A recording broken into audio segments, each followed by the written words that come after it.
Christ visits Pacific Islands. This is a story about the god Wakia. This video is part of an ongoing book review on L. Taylor Hanson's book, He Walked the Americas. This channel seeks to bring you stories and information on Christ's visits around the world and the message of Christ. The following story was obtained by the author, Hanson, with cooperation from Sir Peter Henry Buck. He lived in the years 1880 to 1951. Buck was one of the world's leading Polynesian study scholars in the mid-20th century. Buck's illustration of an octopus and all of its tentacles extend out to the different island groups. Dr. Buck's books include Vikings of the Sunrise, 1938, which provides evidence of how the Polynesian people had sustained contact with the Andean people. Evidence for that was found in genes and also potatoes and chickens. The location of Taputapuati Murray, located in French Polynesia, is a sacred site associated with voyaging, governance, and the chiefly lineages of eastern Polynesia. The octopus is a metaphor for Raiati as the center of a cultural alliance consisting of island groups that are under the influence of its radiating tentacles, the northernmost extremity being Hawaii. Once in the days long vanished with three great ships, which had sailed from the sunset lands, came white-robed Wakia, the fair god who healed the injured, raised the dead, and walked on water. He came to an outlying island of the Tahitian group where two tribes were fighting bitterly. Now, however, the Polynesians are all one people, anciently calling themselves Maori, from New Zealand to Eastern Island off the South American coastline. They were the Vikings of the Sunrise, rowing their long boats over a trackless ocean, guiding themselves by the stars of the heavens, and speaking one language from Hawaii southward. They used the same plants, kept the same animals, and sang the same songs of the ancients. One of these was of the god Wakia. To an island where men were fighting for the possession of the good land came three ships, with giant sails like enormous birds with wings uplifted, glowing golden lie in the dawn light. Suddenly froze to immobility were the warriors as the ships moved around a jutting headland. What manner of monsters are these with the great wings? Perhaps they have come to devour the people. Forgotten was the heat of battle. Friend and foe stood facing seaward, weapons clutched in paralyzed fingers, staring in wide-eyed wonder. The ship's oarsmen, whose paddles looked like 100 centipede legs touching the water, rested now from their task of moving the giant monsters forward. Then the islanders saw something white moving toward them. Apparently it had come from the great birds, and it glided easily over the water with the rhythmic ease of a man walking. As the spot of white came closer, they saw in amazement that this was a fair god, manlike in form, but unlike their people. Soon they could see him clearly, the gold of the dawn light shining behind and around him, making a halo of his long curly hair and beard. They saw the foam-like swish of his garments, and he came up on the wet sand. The warriors stared in fright at his garments. They were dry. Now they knew that a god stood among them, for none but gods can walk on water. From his garments, so foam white, they looked to his pale face, and then into his eyes. They were strange eyes, gray-green, as the depth of the water, and like it, ever changing. Now those eyes flashed with anger as he stared about him and looked upon the injured. a god from the sea, to walk among them, and his first look was that of anger. The warriors fell down as one man and began an old chant anciently employed to a god for forgiveness. When they dared to raise up their own eyes, they saw him going among the injured and dying, who arose from their pain to find themselves well of body as soon as his hand or his garments had touched them. Thus, on this never to be forgotten day, came the beloved Wakia to live for a while among the people.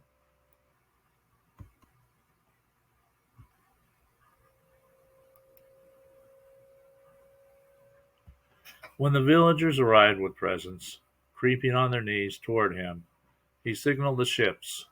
Small boats now left the great birds and brought other strangers. These men, so though something like him in features, and like him bearded, were different and two ways from the god Wakia. Most plain to see was that their garments were not white but colored. But there was something besides this material difference. It was the way these friends looked upon their leader. In their eyes one could see the reverence. In their strange speech one could feel their great love.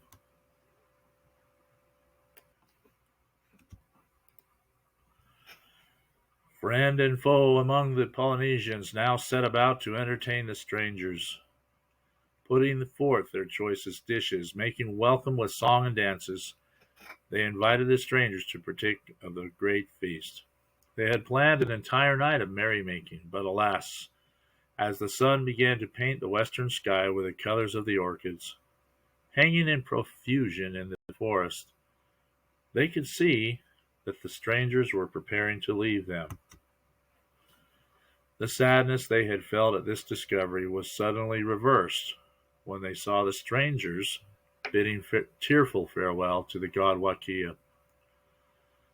Scarcely had the people dreamed of this good fortune, for now it was becoming very obvious that the god Wakia was planning no journey, but would remain among them.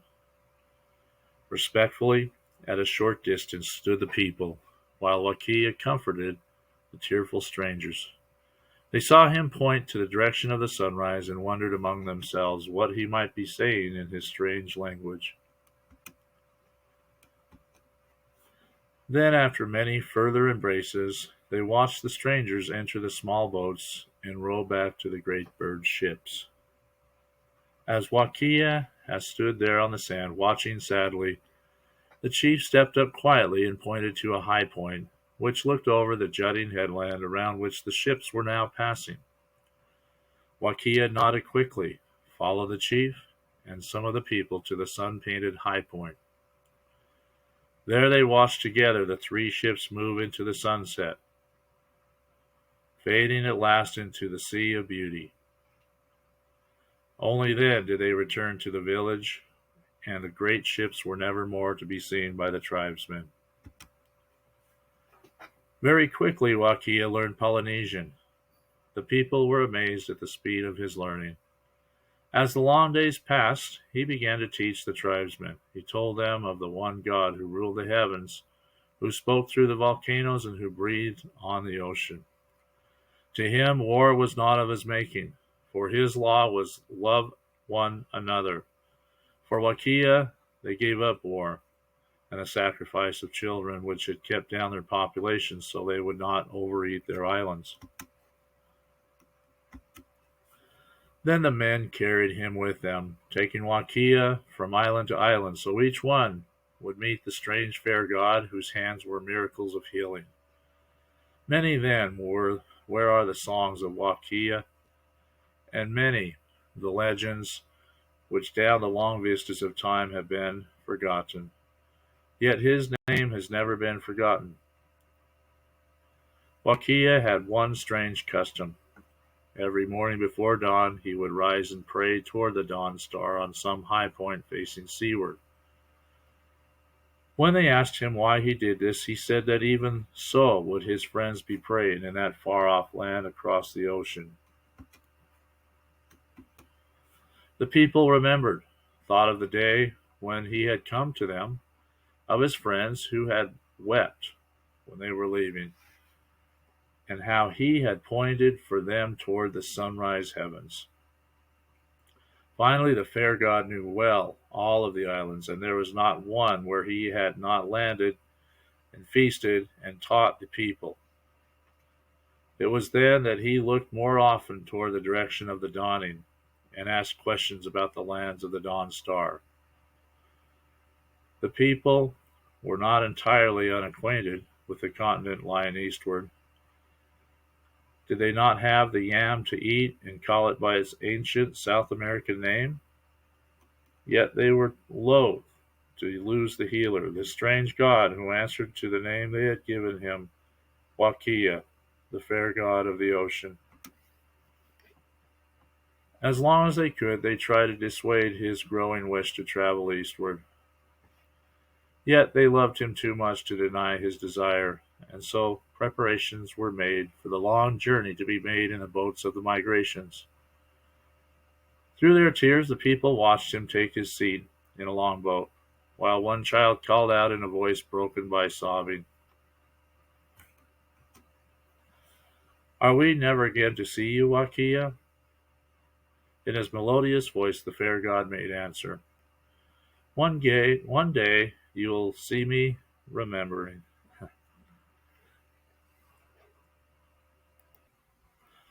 One day you will see me returning, even as I came, through the light of the dawning, if you remember to keep my commandments and always love one another. The canoes of many rowers carried much food and water. Through wind and storm they stayed together, keeping each other in sight in the daytime and at night by alternate chanting. Thus, from the islands and into the sunrise rode the long boats carrying Wakia, beautiful creature of peace and laughter, whose curling brown hair trapped the red gold of the sunlight, and whose strange level eyes held the sea's deepest mystery, changing like the water in light and shadow. Thus, from the islands and into the sunrise rode the long boats carrying Wakia, beautiful creature of peace and laughter, whose curling brown hair trapped the red gold of the sunlight, and whose strange level eyes held the sea's deepest mystery, changing like the water in light and shadow. So the fair god moved into the dawn toward the lands of the dawn star, sped onward by the chants of farewell sung by the sorrowing people.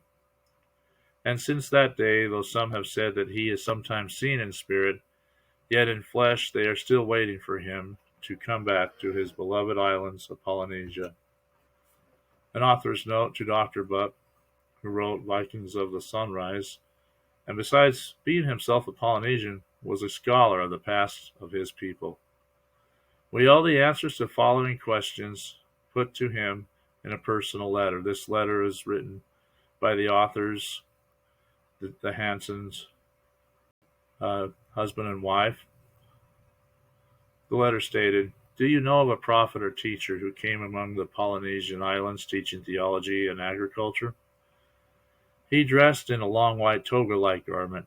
His eyes were gray-green, his long white hair had reddish highlights,